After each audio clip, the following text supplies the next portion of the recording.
Hey guys, so today we are at the most beautiful beach destination of Kerala, which has stunning cliff views, beautiful sunset, cute cafes with of course very delicious food. So guys, let's explore Varkala together. हम लोग इस hotel में रुके थे. The name is क्षेत्रा retreat, जो कि बहुत ज्यादा पास था from the beach. So keep in mind, अगर आप कोई भी होटल Airbnb ले रहे हो, then make sure कि वो होटल से बहुत पास हो ताकि आप वॉक करके ही आना जाना कर सको, which will definitely save your time and money. Beach destination है एक, तो बीच ही यहाँ का मेन इंपॉर्टेंट है. The second one is there good cafes and good food, तो इसीलिए बीच के आसपास रहना is always a smart choice. This one is the 5th video of our trip to Kerala and इससे पहले ऑलरेडी मैं 4 वीडियो डाल चुकी हूँ where I shared my experience about Munnar, Alleppey and of course जो हमने बीच में विजिट किया था while we were travelling from Alleppey to Varkala, that is the Jatayu's earth centre. And वहाँ से दोपहर तक पहुँच गए थे वर्कला. वर्कला पहुंचने के बाद स्ट्रेट अवे हम चेंज करके निकल गए to the beach. We want to see the sunset. So वहाँ पे पहुंच के हमने थोड़ा इधर उधर किया एंड फिर हमने सनसेट देखा. बहुत मज़ा आया हमें. The view was really really amazing. Course मैं गोवा बहुत बार जा चुकी हूँ एंड वहाँ पे सनसेट भी देखा है मैंने, बट गाइज ट्रस्ट मी, जो यहाँ का वाइब है वो गोवा से बहुत ज़्यादा अलग है.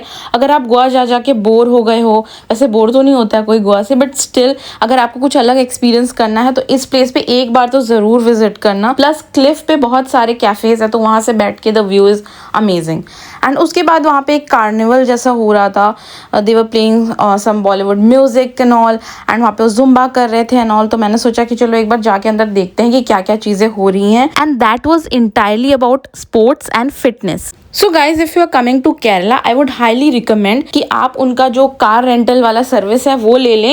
एंड उनके साथ आपको जो ड्राइवर मिलेगा वो आपको गाइड भी कर देगा कि आपको कहाँ कहाँ जाना है, क्या क्या चीज़ें हैं. प्लस आप अपने अकॉर्डिंग भी चीज़ें उनको बता सकते हैं. They will take you to those places. But self drive करना आई विल नॉट रिकमेंड, क्योंकि इतना ज़्यादा ड्राइव करना प्लस हिली एरिया भी होता है मुन्नार में. इट्स नॉट सेफ एंड आप थक जाओगे, नहीं कर पाओगे, तो घूम ही नहीं पाओगे आप अच्छे से. And if you guys want any details about the car rental, कैसे करें, क्या cost and everything, then do let me know in the comment section. बीच में बहुत ज़्यादा शैक्स नहीं है, लेकिन फिर भी आपको 2-3 बहुत अच्छे ऑप्शंस मिल जाएंगे अगर आपको वहाँ बैठ के खाना है तो.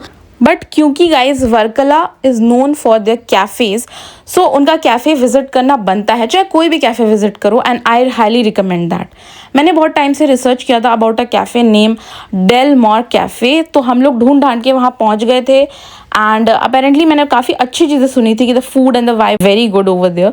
सो सबसे पहले हमने बाहर एक स्टॉल से खाया था पानी पूरी उसके पहले, and that was a bit pricey but the taste was good. The ambience of the cafe was good. Veg non veg दोनों ऑप्शन मिलेंगे, बट हमने वेज ट्राई किया था. And we ordered firstly the mango smoothie, then bruschetta and white sauce pasta.